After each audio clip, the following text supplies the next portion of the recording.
Muy buenas amigos, bienvenidos de nuevo al canal de Ciencias con Salva. Vamos a continuar con física general y en este caso vamos a ver el segundo vídeo de electricidad. Es un vídeo en el que vamos a ver el concepto de campo eléctrico y un ejemplo totalmente resuelto. Si te interesa este vídeo, quédate y continuamos rápidamente.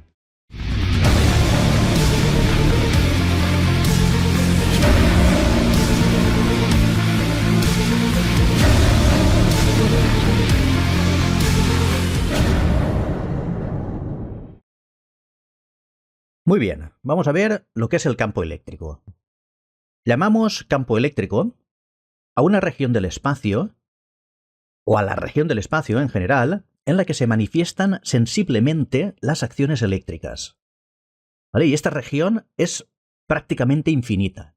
Para que la acción de campo sea nula, es decir, para que nosotros no podamos sentir, o que una partícula determinada no pueda sentir la acción de un campo eléctrico, es decir, la fuerza que siente es cero, la distancia que separa a la carga que estamos estudiando de la fuente que está generando ese campo eléctrico, la distancia R, tiene que ser infinita. Se denomina línea de fuerza o línea de campo a la trayectoria que seguiría una masa eléctrica puntual o una masa eléctrica puntiforme, positiva, importante, situada en un punto en ese campo. Por ejemplo, si aquí tenemos representado algunas líneas de fuerzas de un determinado campo vectorial y tenemos situada o situamos en ese campo vectorial una carga positiva, normalmente la línea de fuerza que seguirá es la línea blanca y el vector fuerza va a ser tangente a esa línea de fuerza.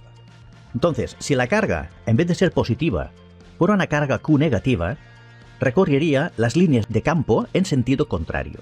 Lógicamente, estos estudios se hacen con una fuente o una carga fija, positiva, que influye sobre la carga de prueba, se llama carga de prueba, la Q+, por ejemplo, esta de aquí, también positiva. Entonces, normalmente se va a desplazar en las líneas de campo en la dirección de esas líneas. Si lo hacemos con una carga negativa, como tendría una fuerza de atracción, sería en dirección contraria. El número de líneas de fuerza en un campo es ilimitado o es infinito. Una masa eléctrica puntiforme puede seguir infinitas trayectorias. Es decir, si la colocamos cada vez en una zona del campo, pues seguirá cada vez una trayectoria diferente. Las líneas de fuerza de un campo eléctrico no se pueden cortar, ¿vale? No tiene sentido que se corten porque si la carga de prueba la pusiéramos en un punto de corte, podría seguir trayectorias distintas. Y eso es un absurdo. Vamos a ver lo que es la intensidad de campo eléctrico.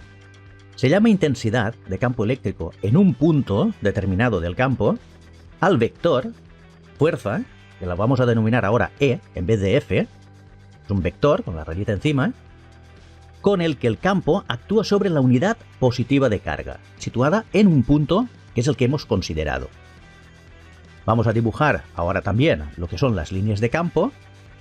Vamos a dibujar la carga de prueba en el punto A, a la que denominamos Q positiva. Y entonces aquí tenemos dos vectores. En blanco estamos representando el vector fuerza y en amarillo, así un poquito más gordo para que se note, estamos representando el vector intensidad de campo. Ahora veremos por qué el vector intensidad de campo lo representamos más corto que el vector fuerza. Entonces, se puede definir como el vector cociente de dividir la fuerza con la que el campo actúa sobre una carga eléctrica, dividido por la propia carga, por la magnitud de esa carga. Por lo tanto, podemos escribir que el vector campo es igual a la fuerza partido por el valor de la carga. En este caso, denominamos a la carga Q', ¿vale? O Q1 o Q0, podríamos utilizar cualquier notación, ¿vale? Y es un vector. En módulo, podemos escribir que es igual a fuerza partido por carga. Muy bien, por lo tanto, es evidente que si hemos dividido la fuerza por el valor de la carga total, el vector va a ser más pequeño, va a estar dividido, ¿vale? Por lo tanto, por eso lo hemos pintado más corto. Y más gordo, no porque sea más fuerte, sino porque quiero representar claramente aquí lo que sería el vector campo. Entonces, la fuerza es la fuerza que actúa sobre la carga en general y la intensidad de campo es la fuerza que actúa por unidad de carga. Los vectores E son tangentes siempre a las líneas de fuerza en ese punto, en el punto que estamos considerando. Si el campo eléctrico fuera uniforme, entonces tanto el vector fuerza como el vector intensidad de campo serían equivalentes, y las líneas de campo también. Muy bien, entonces, partiendo de esta expresión, que el vector intensidad de campo es igual al vector fuerza partido por la carga que estamos considerando, podemos escribir que como la fuerza es igual a 1 partido 4pi epsilon por la multiplicación de Q por Q', es decir, la carga que estamos considerando como carga fuente por la carga que estamos considerando como carga de prueba, partido por la distancia al cuadrado, y lógicamente dividido por Q'. Entonces esta expresión se nos reduce a 1 partido 4pi epsilon por Q partido R cuadrado, que nos dice que realmente el vector campo es igual a la carga partido la distancia al cuadrado, siempre multiplicado por la constante de Coulomb. Si estamos en un medio diferente al vacío, por epsilon, y si estuviéramos en el vacío, epsilon sub 0, recordarlo. También podemos escribir que la fuerza es igual a la carga por el vector campo. Sería otra forma de hallar la fuerza si nos dan la magnitud del campo eléctrico, o de la intensidad del campo eléctrico. Si la carga es puntiforme, el campo va a ser radial, o va a ser central, un campo central. Por ejemplo, en esta carga positiva, las líneas de campo son líneas totalmente radiales que la dirección y el sentido es hacia afuera, totalmente simétricas. Esto no lo tenemos que interpretar como un plano, ¿vale? Os lo tenéis que imaginar como una esfera y que las líneas salen en todas las direcciones de forma esférica, hasta el infinito. Entonces, si consideramos la carga esta positiva como la carga fuente y cogemos otra carga a la que denominamos Q', más pequeñita, mucho más pequeñita, es decir, tenemos que considerar una carga tan pequeñita que no altere el valor de la carga fuente, ¿vale? Porque si no, el campo eléctrico se vería alterado tanto por la carga de prueba como por la carga fuente. Entonces tenemos que considerar que la carga es tan pequeñita que no lo altera, o por lo menos imaginarlo así. Muy bien, esta carga, lógicamente, la denominamos carga de prueba, y esto nos genera una fuerza, ¿vale? La carga genera una fuerza sobre la carga de prueba. Si nosotros dividimos ahora la fuerza por la carga, obtendremos el vector campo eléctrico o intensidad de campo eléctrico, ¿vale? Por lo tanto, esto es lo que denominamos vector campo, ¿vale? Tener en cuenta que normalmente las cargas que generan el campo eléctrico las denominamos generalmente en los estudios de electrostática cargas fuente, y las cargas que estamos estudiando, las acciones sobre ellas, las denominamos cargas de prueba. Las unidades del campo eléctrico. En el sistema internacional, el campo eléctrico, lógicamente, como hemos explicado, es la fuerza dividido por la carga. Por lo tanto, son newtons partido por coulomb. Newtons por coulomb. Adicionalmente, ya demostraremos después que también puede venir en voltios partido por metro, pero explicaremos el cambio de unidades un poquito más adelante.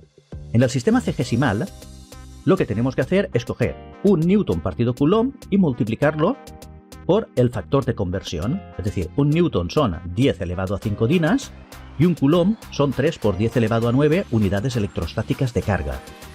Si hacemos esta división, nos dará 1 partido 3 por 10 elevado a 4 unidades electrostáticas de carga. Pero cuidado, porque aquí las unidades electrostáticas de carga son unidades de campo eléctrico, ¿vale?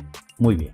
Entonces tenemos, cuando estamos hablando de una carga positiva, única, puntual, tenemos un campo eléctrico que genera líneas de fuerza hacia el exterior, y esas líneas se llaman radiales.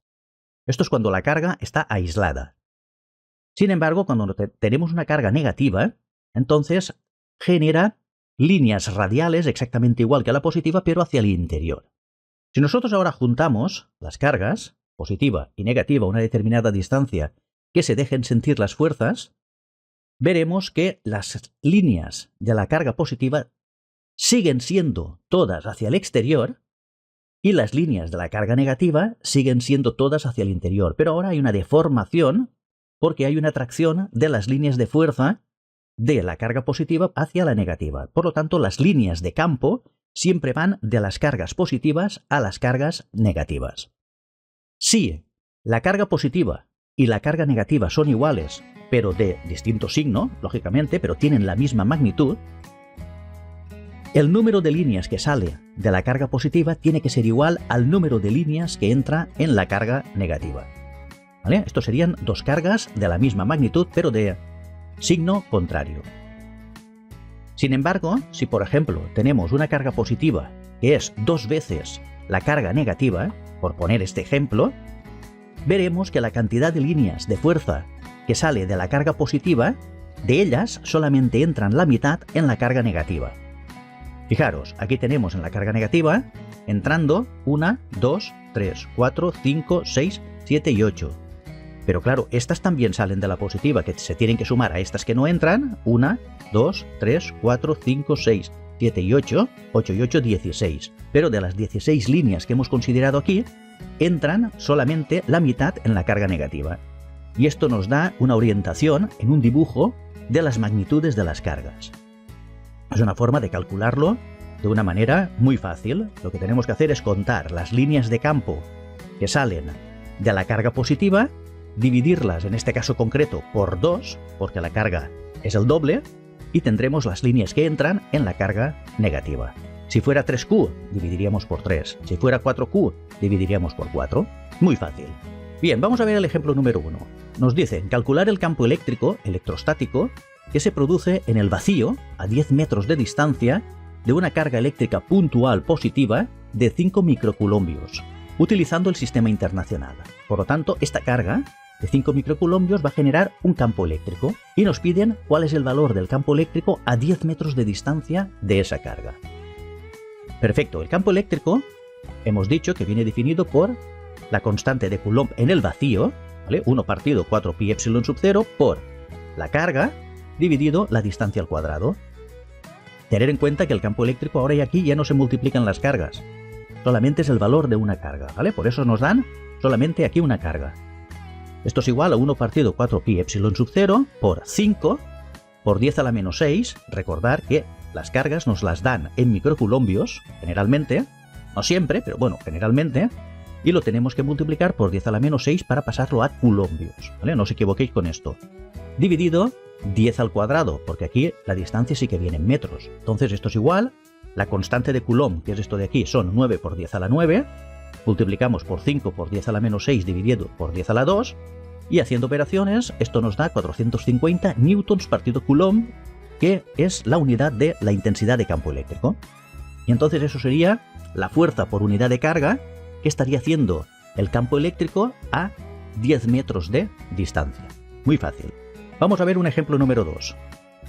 Nos dicen, en los vértices de un cuadrado de 1 metro de lado, hay situadas 4 cargas puntuales de 3, menos 2, 6 y 3 microcoulombios, como indica la figura, ¿vale? Es decir, tenemos un cuadrado, este cuadrado tiene 1 metro de lado, y tenemos situada una carga de 3 microcoulombios aquí, menos 2 microcoulombios aquí, menos 3 microcoulombios aquí, menos 6 microcoulombios aquí. Y nos dicen, calcular el campo eléctrico creado en el centro del cuadrado, considerando el vacío y también trabajando en el sistema internacional. Tener en cuenta que para calcular un campo eléctrico no hace falta tener una carga. Es decir, la carga de prueba que hemos explicado antes simplemente son cargas que ponemos en un campo eléctrico para saber cómo se mueven y, en función de cómo se mueven, nosotros poder averiguar la dirección del campo eléctrico y el sentido del campo eléctrico. Pero, aunque nosotros quitemos las cargas, el campo eléctrico permanece. ¿Cómo ocurre con el campo gravitatorio? El campo gravitatorio existe, aunque no tiremos nada para que caiga al suelo, ¿vale? Eso es evidente, ¿no? Muy bien, vale, pues vamos allá, ¿eh? Entonces, partiendo del dibujo en cuestión, vamos a partir de generarnos dos ejes de coordenadas. Por lo tanto, vamos a suponer que los ejes de coordenadas son las diagonales del cuadrado. Este va a ser el eje Y y este va a ser el eje X. Por ejemplo, hubiera podido seleccionar cualquier otra configuración. Se puede calcular el problema de varias maneras. Muy bien. Y este, pues, el centro. Entonces, lo que vamos a hacer es tener en cuenta que ahora vamos a tener que calcular vectorialmente el campo eléctrico o la intensidad de campo eléctrico. Por lo tanto, vamos a tener una componente en X, que va a venir como 1 partido 4 pi epsilon sub 0, que es la constante de Coulomb, por el valor de la carga dividido R al cuadrado. Bien, estamos considerando cómo afectan las cargas al centro del cuadrado. Por lo tanto, lo que vamos a hacer es saber que en el centro del cuadrado vamos a tener una fuerza en la dirección del eje X, ¿vale? Que es este eje.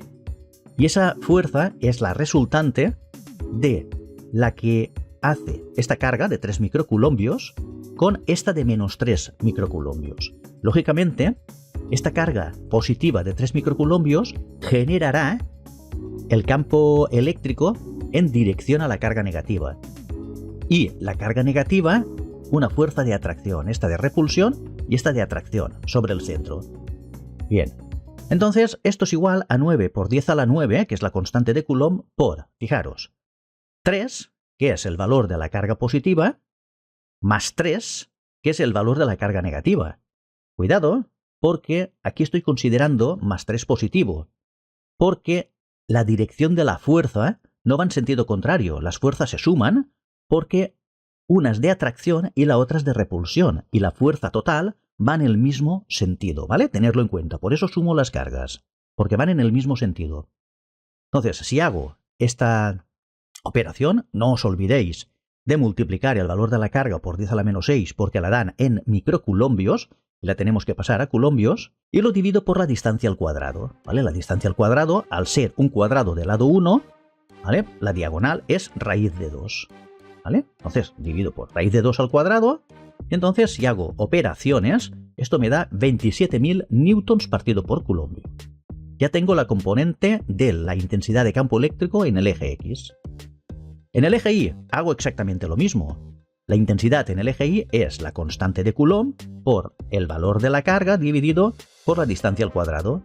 Pero aquí, fijaros que esta carga de 6 microcoulombs, ¿vale? Lo que va a hacer es una fuerza de repulsión hacia la carga negativa de 2 microcoulombs. Y la de 2 microcoulombs, menos 2 microcoulombs, va a hacer una fuerza de atracción. Por lo tanto, estamos en la misma condición que antes. Lo que vamos a tener es una componente E sub I en dirección a la carga de 2 microcoulombs, que será la suma en valor absoluto de las dos, ¿vale? 6 y 2. Muy bien, por lo tanto, lo que tengo que hacer es multiplicar 9 por 10 a la 9, que es la constante de Coulomb, K, hubiera podido poner aquí K directamente, por 6 más 2, aquí estamos en lo mismo de antes. Considero 6 positiva, porque hace fuerza de repulsión sobre el centro, y el 2 lo considero positivo también, valor absoluto, porque es de atracción, entonces se suman las fuerzas. Dividido también la distancia, que es raíz de 2 al cuadrado, por 10 a la menos 6 por el factor de conversión de microcoulombios a coulombios. Si hago esta operación en una calculadora, siempre con mucho cuidado de no equivocarme, esto es igual a 36.000 newtons partido por coulomb. Por lo tanto, tengo ya la componente en Y y la componente en X. No he acabado todavía, me falta la fuerza total. Entonces, el campo eléctrico viene por la raíz cuadrada de la componente X al cuadrado más la componente Y al cuadrado, que es calcular el módulo directamente. Entonces sería esta fuerza a la que denominamos E, ¿vale? Sería este vector E, que sería el vector resultante. Esto sería igual a la raíz cuadrada de 27.000 al cuadrado más 36.000 al cuadrado. Si hago esta raíz cuadrada, me da 45.000 newtons partido por Coulomb. Y este es el campo eléctrico total, o la intensidad de campo eléctrico total que tengo en ese punto generado por esas cargas en el centro del cuadrado. Vamos a calcular ahora el valor alfa. Sabemos que este ángulo de aquí es de 45 grados, ¿vale? Porque es una diagonal con respecto al centro del cuadrado. Bien. Entonces vamos a calcular este ángulo alfa para saber el ángulo que forma con la horizontal. A ver, podríamos dejarlo directamente, que nos hace un ángulo de 45 grados con el eje X, pero si queremos tener el ángulo que hace con la horizontal, pues vamos a calcularlo. Sabemos que la tangente de alfa es igual a 36.000 partido por 27.000, ¿vale? Es decir, lo que es el cateto opuesto partido por el cateto contiguo, es decir, la componente en Y dividido la componente en Y. Esto implica que la tangente de alfa es igual a 4/3, ¿vale? Simplemente haciendo la división. Por lo tanto, alfa es igual al arcotangente de 4/3. Pero cuidado, porque al arcotangente de 4/3 le tenemos que restar 45, ¿vale? Porque si no, estaríamos calculando este ángulo total, 45 más alfa, ¿vale? Estaríamos haciendo el ángulo total. Muy bien, por lo tanto, esto, la cotangente de 4 tercios menos 45 grados, nos da 8 grados, 11 minutos y 36 segundos, que es el ángulo que hace el vector intensidad de campo con la horizontal. Pero bueno, esto lo podemos hacer así, o lo podemos hacer directamente calculando el ángulo alfa de 45 grados más 8, dependiendo ya de lo que nos pidan en el problema. Los newtons partido por coulomb los podemos transformar en voltios partido por metro. Fijaros, si yo cojo un newtons partido por coulomb y lo multiplico por metro arriba y por metro abajo, esto no altera la expresión, al final lo que hago es, el newton por metro es igual al julio, ¿vale? Se me queda coulombs por metro, pero el julio partido por el coulomb, ¿vale?, es una unidad que se denomina voltio, ¿vale? Es decir, el trabajo que se realiza en una determinada carga unitaria por coulomb, ¿vale? A eso lo denominamos voltio. Por lo tanto, como aquí tenemos voltios, podemos poner tranquilamente que un newton partido por coulomb es igual a un voltio partido por metro. Y esta es la demostración que nos identifica el newton por coulomb con el voltio partido por metro. Por lo tanto, en los problemas que veáis que la intensidad de campo eléctrico viene en newtons por coulomb, perfecto. Y si veis que viene en voltios partido por metro, que tampoco os extraña, porque dependiendo de quién esté generando el problema o trabajando con la electrostática, puede utilizar unas unidades o puede utilizar otras. Muy bien, pues espero que se os haya quedado claro lo que es el campo eléctrico, lo que es la intensidad de campo eléctrico, y con estos dos ejemplos muy básicos, cómo se trabaja con la intensidad del campo eléctrico. Es muy parecido a cuando trabajamos con las fuerzas, pero ahora teniendo en cuenta que es la fuerza partido por la carga, es decir, la fuerza por unidad eléctrica.